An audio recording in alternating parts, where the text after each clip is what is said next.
Chapter 7 Mean Mr. Dime. The next morning Danny was led to a cotton field outside the gates of the fort. Prisoners stood in a small clump of trees, getting ready for the day's work. 5 guards armed with shotguns surrounded the prisoners. Seeing the Indian boy, the guards aimed their guns at Danny. "Just give me a reason," said a guard, "and I'll blow you to kingdom come." Danny didn't understand the words, but he understood the message. The prisoners laughed. "What's your name, boy?" a prisoner asked. He was short and stout. His arms hung to below his knees and rippled with muscles. Danny kept his eyes to the ground. "I'm asking you a question, boy," the prisoner said. "He's just a dumb Indian," said another prisoner. "He talks Indian talk." "I ain't working with no Indian," said the stout man. He lifted Danny's chin and leaned in close to his face. "See if you understand this, boy," he said. He swallowed and rolled a wad of spit in his mouth. He leaned back his head and spit in Danny's face. Danny covered his face with his hands, and the prisoner shoved him hard in the chest. Danny fell to the ground. "Understand that?" the prisoner shouted. "We don't like you." The others laughed, and the prisoner turned away. But the day's battle had just begun. Danny leaped to his feet.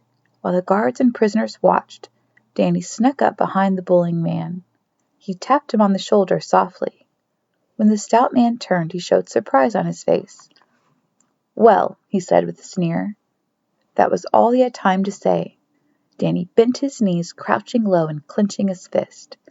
He leaped up and smashed the man in the face, knocking him to the ground. "You're going to be sorry you did that, boy," he said, wiping blood from his lip and scrambling to his feet. He grabbed Danny by the collar. "No more," a voice shouted. A powerful arm fell like a tree trunk between Danny and the bully. The powerful arm belonged to a prisoner, an older man with a huge chest and round belly. He had a gray beard and white hair. "Give him a chance," said the man. "Let's see if this Indian boy can work." "Jim Davis, you saw what this boy did," said the bully. "I'm going to kill him for it." "No, Mr. Dime, you're not killing anybody this morning," said Davis. "You're going to work, same as the rest of us."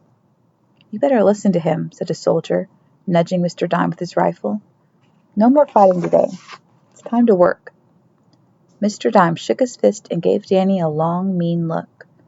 "This ain't over yet," he said, and turned to the cotton fields. "Davis," said the soldier, "help this boy get started. See what he can do." "What's his name?" asked Davis. "The officer called him Fire Eye. Said he was a troublemaker.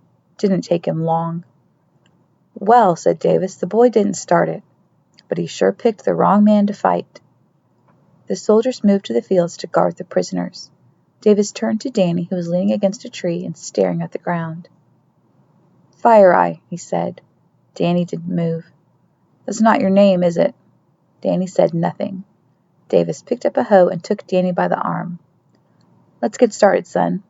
I'll figure out what to call you later. For now, you're Fire Eye." He led Danny as far away from Mr. Dime and his friends as possible to the far side of the cotton field.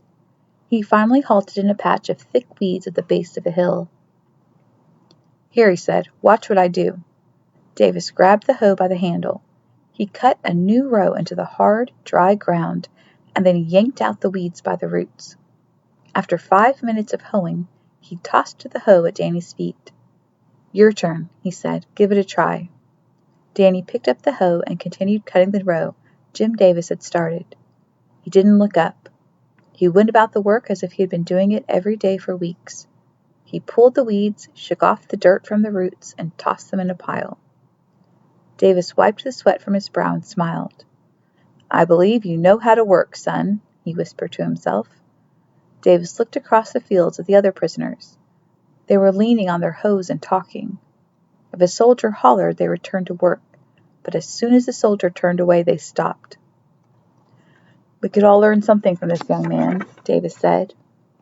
30 minutes later, Davis touched Danny on the shoulder. "Fire Eye, I think you know what you're doing.